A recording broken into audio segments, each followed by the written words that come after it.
세상 참 좋아졌습니다. 참 편해졌다는 말입니다. 동네마다 골목마다 편의점, convenient store가 촘촘히 들어서는 것을 보면 편의는 현대인이 숨쉬는 공기와도 같습니다. 이 시대의 가장 강력한 이데올로기는 공산주의도 자본주의도 아닌 편의주의인 것 같습니다. 그런데 여러분, 참 편리하다, 내 삶이 편안하다 했는데 더 불안해지고 조급해진다면 그것은 가짜입니다. 세상이 참 많이 편안해졌습니다. 그런데 불안은 더 커진 것 같아요. 우울증과 자살도 늘어나고요, 짜증도 더 많아지고요, 사회적 갈등, 깨어지는 가정은 더 많습니다. 어른들은 서로 경쟁하고 공격합니다. 아이들도 서로 따돌리면서 아싸다, 왕따다 이런 말들 합니다. 행복하다 하지 않습니다. 너희들 인생이 앞으로 세상이 어떨 것 같으냐? 앞으로 굉장히 편리해질 거예요. 정말 몰라보게 많이 편리해질 겁니다. 우리는 편안하게 살 것입니다. 알고 있습니다. 그런데 그에 따라서 행복해질 것이다, 살기 좋아질 것이다 라고 생각하는 사람은 별로 없습니다. 어쩌면 우리가 다 앞다투어서 한 방향으로 열심히 달려가지만 참 행복, 잘 사는 길과는 반대로 가고 있는 게 아닌가 싶습니다. 불편한 편의점이라는 소설, 많은 분들이 재밌게 읽으셨다고 합니다. 저도 소설을 자주 읽지는 못합니다. 시간도 부족하고 해서요. 이 소설은 제목에서부터 참 흥미가 담겼습니다. 편의점, 편리하자고 만든 곳인데, 편리해서 찾는 곳인데 그게 불편하면 누가 찾겠냐. 재미있는 제목이죠. 이 소설이 베스트셀러가 되었습니다. 이 제목이 사람들의 눈길을 끄는 현상 자체가 우리 모두가 편리를 좋아하지만, 그쪽으로 달려가지만 혹시 우리가 놓치고 있는 것이 있을 수도 있다, 이것만으로는 부족하다 하는 사실을 어렴풋이나마 사람들이 알고 있다는 반증일 것입니다. 소설 속의 편의점 주인은 교회 권사님입니다. 서울역에서 걸어서 닿을 수 있는 청파동. 이분이 어느 날 기차 타고 부산으로 내려가다가 이 파우치를 잊어버린 게 생각이 나서 발을 동동 굴리는데 전화가 옵니다. 공중전화에서 한 겁니다. 이 죽은 사람인데 가보니까요, 노숙자예요. 근데 딱 이분을 만나는 순간에 다른 노숙자들이 덤벼들어서 그 괜찮아 보이는 파우치를 뺏어가려고 막 치고 받고 싸웁니다. 이 사람은 얻어맞으면서까지 이 파우치를 잘 지켜내고 안전하게 주인에게 전달해 줍니다. 권사님이 고마워서 자신이 경영하는 편의점에 데려가서 도시락을 대접을 합니다. 그리고 언제든지 여기 와서 배고프면 도시락 드세요 라고 합니다. 네, 고맙습니다. 유통기한이 살짝 지나서 버리는 거, 폐기되는 거 먹겠습니다. 아니요, 제대로 된 거 드세요. 아닙니다, 괜찮습니다. 그 이후로 꼬박꼬박 이 도시락 폐기하는 시간에 맞춰 와가지고요, 꼭 부득부득 폐기되는 것만 먹고, 그리고 편의점 앞 담배꽁초도 줍고요, 청소도 하고요, 한 번은 위급한 상황이 발생했는데 도와주기도 하고, 맞으면서까지. 그러던 중에 밤에 일하던 직원이 그만두게 되었습니다. 사장님이 알바를 구해야 되는데 고민 끝에 이 노숙자, 독고라고 불리는 이 사람을 밤에 알바로 쓰기 시작합니다. 물론 다른 직원들은 반대하죠. 그래도 무엇보다 염려사는 모태신앙으로 생애 전부를 크리스찬으로 살아왔고, 먼저 선한 사마리아인의 모습을 보여준 노숙자 사내에게 자신 역시 선한 사마리아인이 되고 싶었다. 이 기업을 경영하는데 크리스찬 마인드가 성경이 작용하고 있다는 거 보입니다. 조건은 하나, 술 먹지 마세요. 여기서 일하려면 술 먹지 마세요. 이분이 말도 더듬더듬하고요, 자기 이름도 모르고 자기가 뭐하고 사는 사람인지도 전혀 기억이 없는 사람이지만 생각보다 가르치면 업무도 빨리 파악하고 우직할 만큼 성실히 일을 잘 합니다. 특별히 덩치가 크고요, 힘이 세가지고 아주 위험하다 싶은 밤 근무에 딱입니다. 그런데 문제는 나름대로 개성이 있고 자기 스타일이 있어가지고요, 사람들을 불편하게 만들어요. 이 편의점의 다른 직원들, 드나드는 손님들이 이 독고를 만나서 경험하는 불편의 이야기가 소설을 쭉 이끌고 갑니다. 그 중에 경만이라고 하는 40대 직장인이 있습니다. 열심히 일하는데 별로 인정도 못 받고, 그러니까요, 자존감이 바닥입니다. 집에 가면 아내와 쌍둥이 딸이 있는데 나를 별로 좋아하는 것 같지 않아요. 집에서는 은따, 뭡니까? 은근 따돌림. 회사에서는 됐다, 대놓고 따돌리고, 그러니 나는 세상에서 왕따다. 퇴근하면 긴장도 풀리고 술 한잔 하고 싶은데 직원들은 나하고 어울리는 거 싫어하고 뭐 돈도 많이 들고 또 집에 가면 술은 입에도 못 대게 하니까 그리고 집에 가면 좀 프로야구라도 보면 좀 쉬고 싶은데 이 새 여자들이 똘똘 뭉쳐가지고 드라마 본다고 채널을 내주지 않습니다. 그래서 직장에서 집으로 가는 길에 편의점 앞에 놓아놓은 테이블에서 1월달 추운 날씨인데요, 소주 한잔 하고 가는 게 인생의 유일한 낙입니다. 그런데 그 혼자서 이렇게 즐기는 그 시간에 이 독고가 와서 자꾸 말을 시키는 거예요. 안부도 물어보고 안 오면 기다리는 것 같기도 하고요, 친절을 베풀어 주기도 하고 술 마시지 말라는 참견까지 합니다. 여러분, 누가 나에게 아는 척하고 친절을 베풀면 좋죠. 근데 그게 불편한 사람도 있습니다. 그런 마음 아십니까? 입을 열어도 내 얘기하기 싫고 나는 환영받지 못한다 싶을 때에 사람이 귀찮고 혼자 있고 싶잖아요. 젊은이들 모이는 인터넷 방에 누가 그런 글을 올렸대요. 내가 자주 가는 카페가 있는데 거기서 그 사장이 오늘도 아이스 아메리카노죠 하면서 아는 척 하니까요, 그 다음 날부터 안 가게 되더라는 거예요. 이 아는 척한 게 부담스럽다는 거예요. 그리고 글을 올리니까 그 밑에 나도 그래요 댓글이 쭉 달리더라는 겁니다. 이 경만 씨는 혼자서 누구 눈치도 안 보고 술 마시는 이 편의점 앞 테이블, 추운 날씨지만 너무 좋았는데 이 독고가 자꾸 아는 체 하니까 불편해지는 거예요. 그래서 피해갑니다. 그러다가 집에 술을 안 마시고 들어가는 날이 있는데요, 가족들이 좋아해요. 내가 이 집에 오는 거를 좋아하는구나 하는 걸 처음 느낍니다. 그리고 옆에 슬쩍 앉아서 드라마도 같이 보니까 괜찮아요. 재밌어요. 그러면서 이제 편집에서 독고랑 이야기도 하게 되고 속마음도 틀어놓고 어느 날 이 카운터에 있는 독고가 그럽니다. 되게 따님이 이 초콜릿 좋아하니까 사가세요. 이 가끔씩 오는 쌍둥이가 이 집 딸인 걸 아는 거예요. 그러면서 더듬더듬 이렇게 말합니다. 엄마가 아빠 힘들게 돈 버니까 돈 아껴 써야 된다고, 편의점에 가면 1+1만 사라고 그랬다는 거예요. 그 참 정말 알뜰하다 싶었고 애들이 참 잘 컸다 싶었죠. 그러니까 아빠를 가족들이 어떻게 생각하는지를 이 사람 입을 통해서 듣는 거예요. 이 말을 듣는 순간에 이상하게 이 경만의 얼굴에, 눈에서 눈물이 쏟아집니다. 이 소설에서 대부분의 사람들은 가족 간의 관계가 삐걱거리거나 아니면 파탄이 나 있습니다. 이 사장인 권사님까지 이 아들하고 관계가요 너무 복잡해서 쉽지 않습니다. 어떻게 해결이 안 돼요. 해결이나 화해는 고사하고 대화하는 것도 쉽지 않아요. 작정하고 말을 꺼내면 더 비끄러집니다. 여러분, 참 이상하죠.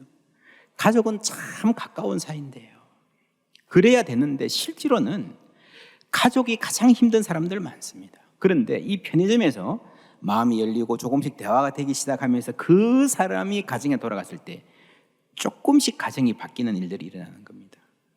그 가정에 이 노숙자가 전해주는 샬롬이라고 말할 수 있을까요? 오늘 성경에도 노숙자 비슷한 사람들이 나옵니다. 9절 10절 함께 읽습니다. 너희 전대에 금이나 은이나 동을 가지지 말고 여행을 위하여 배낭이나 두버롯이나 신이나 지팡이를 가지지 말라. 이는 일꾼이 자기의 먹을 것 받는 것이 마땅함이라. 예수님이 이런 모습으로 보낸 겁니다. 우리야 이 사람들이 예수님이 보낸 거 아니까 사도들이다, 선교사님들이다 알지만 막상 우리가 생활 속에서 이런 만나면 뭐로 볼까요? 거지, 홈리스, 그렇죠. 당시에 비슷한 예가 전혀 없는 것은 아니었습니다. 소위 시닉이라고 하는 견유학파 철학자들이 이런 비슷한 거의 거지 같은 모습으로 돌아다녔습니다. 무소유를 실천하면서 자유를 얻겠다. 우리가 굳이 그런 철학 아니어도 옛날에는 그런 거 꽤 많았죠. 무전여행, 그렇죠? 얻어다니면서 거지처럼 그러면서 인생을 깨닫겠다 이랬던 친구들이 많이 있었던 것 같습니다. 무전여행까지는 아니어도 여러분, 여행할 때 짐을 너무 많이 싸가지 가는 것, 그거는 우리가 좀 생각해 볼 필요가 있습니다. 우리 교회도 다녀가셨던 복음성가 가수 한웅재 목사님, 참 좋은 노래 많은데 가볍게 여행하기라는 노래가 있습니다. 사실은 이 노래가 여행에 관한 것이기도 하지만 인생에 대한 노래죠. 한 번뿐인 내 삶 가볍게 여행하기. 인생은 여행이라 그러지 않습니까? 저 사람은 정말 하늘을 펄펄 날 수 있는 사람인데, 저 사람은 훨씬 더 멀리 갈 수 있는 사람인데 난 여기까지인가 봐. 지쳐서 주저앉는 거 보면요, 힘이 없어서가 아니라 짐이 무거워서일 수 있습니다. 그래서 꼭 필요한 짐인가 우리는 생각해 보아야 됩니다. 여행 떠나고 나서 괜히 가져왔다, 그 후회가 우리 인생이라는 거죠. 물론 우리가 모든 짐을 다 벗을 수는 없습니다. 그래서 이 노래 제목도요, 짐 없이 여행하기가 아니라 가볍게 여행하기. 가볍게 여행하기. 예수님은 제자들을 가볍게, 어쩌면 지나치게 가볍게 보냈습니다. 왜 그런 명령을 하셨을까요? 그들의 자유, 이게 최종 목표는 아니었습니다. 11절 12절 함께 읽습니다. 어떤 성이나 마을에 들어가든지 그 중에 합당한 자를 찾아내어 너희가 떠나기까지 거기서 머물라. 또 그 집에 들어가면서 평안하기를 빌라. 아멘. 평안하기를, 샬롬하고 샬롬을 빌어 주라는 겁니다. 이런 목적은 샬롬이에요. 하나님의 샬롬을 전하는 거예요. 여러분, 하나님의 샬롬을 전해야 하는 사람들은 하나님을 의지해야 됩니다. 왜냐하면 나에게 있는 것으로서 나누어 주는 것이 아니기 때문입니다. 나는 샬롬을 갖고 있지 않습니다. 내가 갈 때에 하나님이 그 자리에 함께 하시고 은혜를 주시고 평안을 주시는 것입니다. 그러기 위해서 보냄받은 사람은 하나님을 의지해야 됩니다. 그래서 제자들에게 예수님은 배낭이나 두벌옷 가지지 말라 하신 것입니다. 예수님이 세상에 오신 것은 샬롬을 위해서입니다. 우리에게 참 평안 주시기 위해서입니다. 기쁜 소식입니다. 그러나 사람들은 예수를 불편해했습니다. 뭔가 불편했어요. 그래서 예수를 십자가에 못 박은 거예요. 여러분, 사실 객관적으로 보면요, 예수라는 사람에게 당장 눈에 보이는 위험이 있었던 것은 아닙니다. 이 십자가 사건 전체를 보면 이 흐름에서 사태를 가장 객관적으로 냉철하게 파악한 사람은 빌라도 총독이었습니다. 그의 판단, 이 사람은 위험한 사람이 아니다였어요. 예수를 죽이는 것이 옳다 옳지 못하다는 도덕적 판단이 아니라 그럴 필요가 없다는 거죠. 그래서 예수를 채찍질하고 그 상처나고 찢어진 몸을 백성들한테 보이면서 말합니다. 이 사람을 보라 그러죠. 요한복음에 나오죠. 이게 무슨 말인가 하면요, 보라는 거죠. 이렇게 맞아 터지고 무력한 이 사람이 뭘 하겠느냐, 이 사람이 돌아다닌다고 해서 무슨 위험이 되겠느냐, 놓아주는 게 맞다는 거죠. 그럼에도 불구하고 왜 사람들은 기어이 예수를 십자가에 못 박고자 했을까요? 다르기 때문입니다. 그들이 살아가는 방식과 예수가 살아가는 방식이 많이 달랐기 때문입니다. 뭔가 불편했던 거죠. 예수님은 세상에 오신 하나님이셨습니다. 예수님이 가는 곳에 하나님의 통치가 임합니다. 이 세상의 방식과 하나님 나라의 삶의 양식이 다르기 때문에 두 세계가 접하는 곳에서 불편함이 발생할 수밖에 없습니다. 예수님의 이 말씀은 유명하죠. 진리를 알지니 진리가 너희를 자유롭게 하리라. 이 말을 듣고 사람들이 뭐라고 반응했습니까? 네, 고맙습니다. 이제 우리가 자유롭게 되었습니다. 그랬습니까? 아니에요. 반대입니다. 불편해했습니다. 거부했습니다.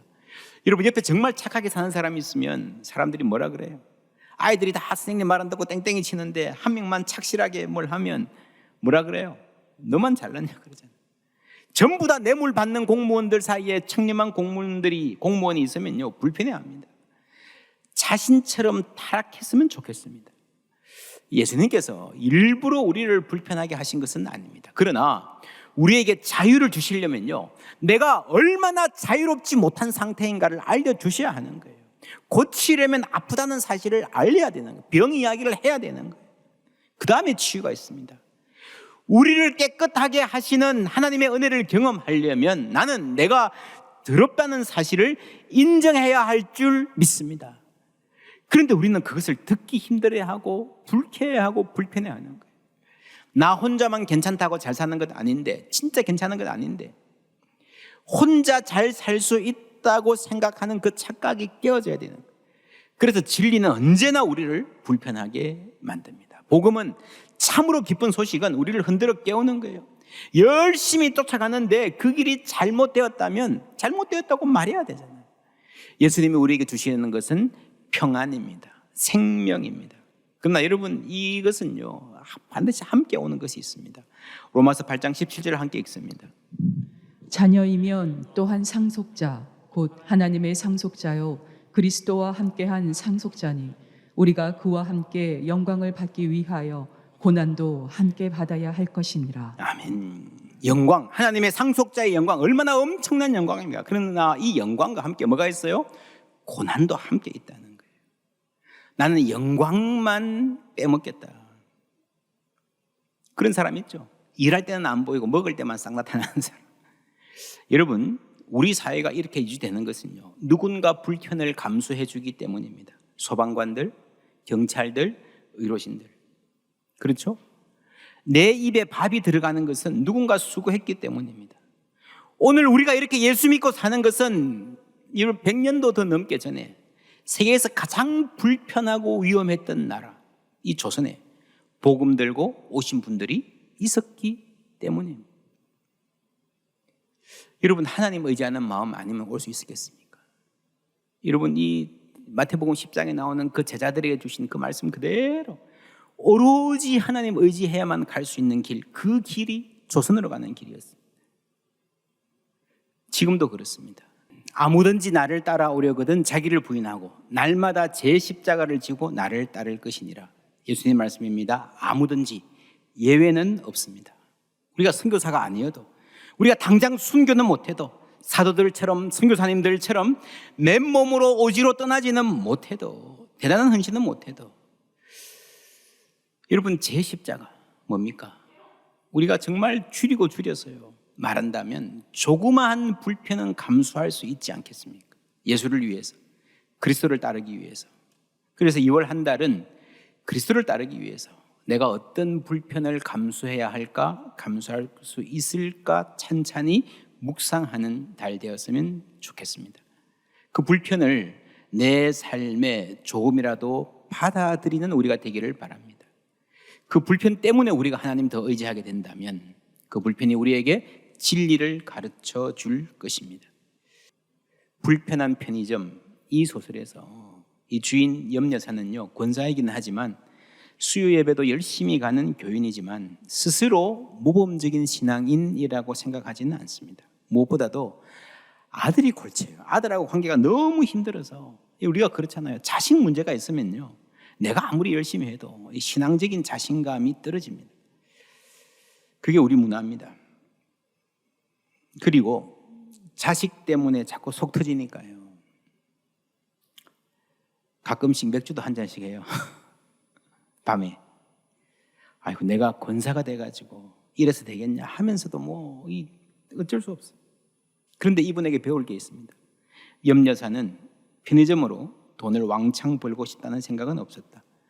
다만 매출이 줄어 망한다면 직원들이 갈 곳이 없어지는 것이 걱정될 뿐이다. 사장이 직원 귀하게 여기지 않으면 직원도 손님 귀하게 여기지 않는다 라고 생각합니다. 마지막에 이 홈리스였던 독고가 자신의 신분을, 옛날을 기억해냅니다. 회복되는 과정에서 참 감사하다 그러면서 이런 생각을 합니다. 사장님이야말로 자신이 믿는 신을 닮은 사람인가 보다. 어떻게 내 마음을 미리 알고 살펴주는 걸까? 이 세계에서 신성을 얻은 자는 의너님, 의사가 아니다. 사장님같이 남에 대한 헤아림이 있는 사람이 그러한 자일 것이다. 본인은 나는 시원찮은 그리스도인이야 생각하는데 다른 사람은 저분이야말로 하나님을 보여주는 사람이다 생각합니다. 이 독고가 처음 이 파우치를 주워서 열어보았을 때를 이렇게 회상합니다. 수첩 맨 뒷장에 개인정보와 휴대폰 번호가 적혀 있었고, 이 수첩을 습득하신 분은 꼭 연락 주시기 바랍니다. 살해하겠습니다 라는 글씨가 또박또박 적혀 있었다. 습득하신 분이라니 잠시 사람이 된 기분이 들었고 나도 모르게 몸을 일으키게 되었다. 여러분, 분이라는 이 한 글자, 사실은 나에게 직접 한 말도 아니고요, 나를 생각하고 쓴 말도 아니에요. 근데 어쨌건 내가 지금 누군가에게 분이라고 불리고 있다는 사실이, 자존감이 바닥인 누구도 쳐다보지 않는 이 홈리스가, 서울역의 노숙자가 누군가에게 나에게 분이라고 불리고 있다는 사실이 마음을 움직이고 몸을 움직이는 거예요. 인생을 바꾸는 거예요. 여러분, 이것이 소설이지만 현실에서 자주 일어나는 일입니다. 우리도 이런 경험 많습니다. 지나가는 말인데, 흘려 들을 수 있는 말인데 그냥 들리지 않는 거예요. 이상하게 마음에 와서 확 박히는 거예요. 여러분, 그게 인생의 방향을 바꿉니다. 나쁜 말도 그렇고 좋은 말도 그렇습니다. 여러분, 그래서 이 말이 나를 존중하는 말로 느껴지는 게 기적이에요.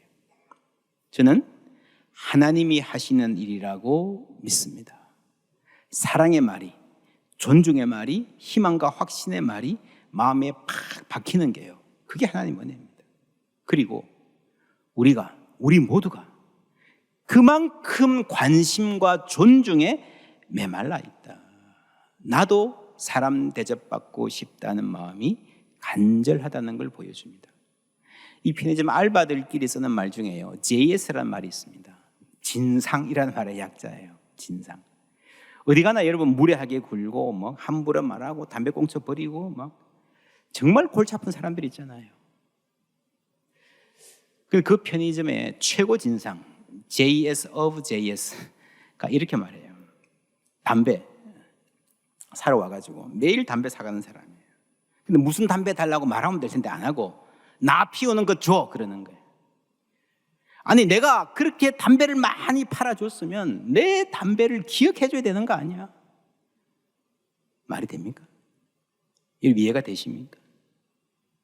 만약에 이 사람이 회사 사장이라면 이 사람이 좋아하는 것 누군가가 기억하겠죠.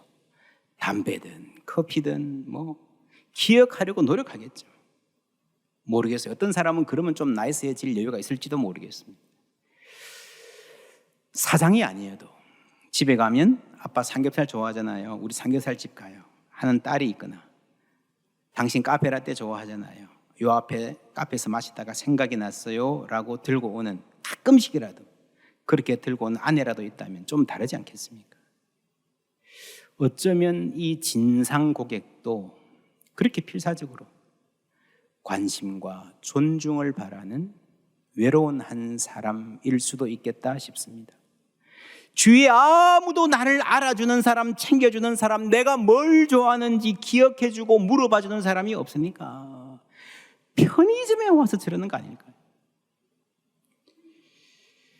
여러분, 예수님 세상에 계실 때요, 세리와 죄인들, 심지어 창녀들, 세상에서 누구도 귀하게 여기지 않았던 사람들이 예수님께 왔습니다. 그리고 내가 소중한 존재이구나 하는 것을 그 복음 안에서 깨닫게 되었던 것입니다. 여러분, 그것이 샬롬입니다. 그것이 평안입니다. 그 사랑을 받은 사람은 나도 남에게 조금씩이라도 사랑과 존중을, 관심과 여유를 줄 수 있는 사람이 되는 것입니다. 그럴 때에 우리 가정에 샬롬이 임할 줄 믿습니다. 여러분, 우리는 편안한 것, 편리한 것만 찾으며 살아왔습니다. 이제 그것이 다가 아니란 것 알아야 됩니다. 때로 그 편리를 거부하고 그 너머에 있는 가치를 쫓을 때에 하나님이 주시는 참으로 아름답고 소중한 복이 우리 가운데 임할 것입니다. 이제 우리 바꿔야 됩니다. 뭐부터 바꾸시겠습니까? 기도부터 바꾸면 좋겠습니다. 블룸하르트의 기도, 우리의 기도가 되기를 바랍니다. 우리가 주님을 기다립니다. 주님의 평화, 이전에 없었던 평화를 기다립니다. 이기적인 욕심과 편안한 삶이 전부였던 예전의 평화가 아닌 주께서 주시는 새 평화를 갈망합니다.